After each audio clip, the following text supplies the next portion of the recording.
Retour aux internationaux de tennis de Strasbourg. On parle de tennis et on parle de musique, les deux. Cookie, ce qu'on sait un petit peu moins de toi, c'est que t'as fait une carrière tennis. Oh, allez, numéro 4 mondial. Toute petite carrière. Oui, évidemment, j'ai fait beaucoup de tennis dans ma vie. J'aimais beaucoup ça, et puis j'en ai fait mon métier puisque j'étais prof de tennis quelques années, dont 2 années et demie à Strasbourg, à l'Elite Tennis Club de Strasbourg. Donc avant de faire Femme Libérée, absolument. Tu as été prof de tennis. Hein. J'ai commencé à faire beaucoup de tennis quand j'habitais dans le sud, à Fayence, dans le Var. Bon, j'étais pas un grand joueur, hein. J'étais seconde série quand même pendant une grande partie de ma carrière.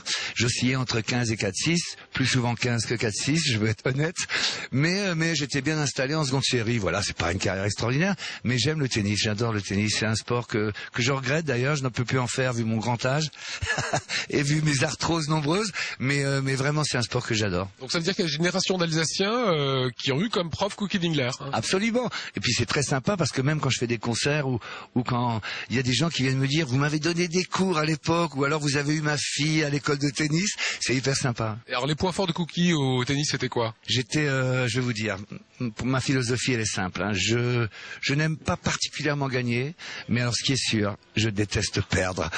Et là pour le coup j'étais vraiment un crocodile. J'étais pas du genre service volé. Je ramais gravement et j'avais surtout cette faculté qui n'est pas très glorieuse, je le sais, de casser complètement le jeu de mon adversaire. D'accord, c'est de la vraie stratégie ça. Hein. C'est de la stratégie, mais le tennis c'est la stratégie. C'est vraiment la confiance qui passe d'un côté à l'autre.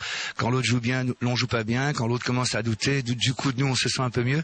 Et j'adorais ça. C'est un jeu d'échecs le tennis. C'est ça aussi. Et puis il y a le physique évidemment. Et là j'étais pas trop mauvais, j'étais un rameur. Hein. Je pouvais faire des échanges qui duraient 2-3 minutes. J'avais pas peur d'attendre. Donc ici tu vas te faire le beau jeu des filles qui ont pris en force, en puissance et en technicité. Hein. Ce qui est intéressant à noter, c'est que le tennis féminin, qui à mon époque était absolument déconsidéré, est devenu un tennis très très attractif, très télégénique, très spectaculaire, et ça c'est vraiment très très bien. Grande tournée prochainement, tu continues? Toujours la tournée des années 80, puisqu'on sera à Strasbourg d'ailleurs le 4 décembre au Zénith de Strasbourg.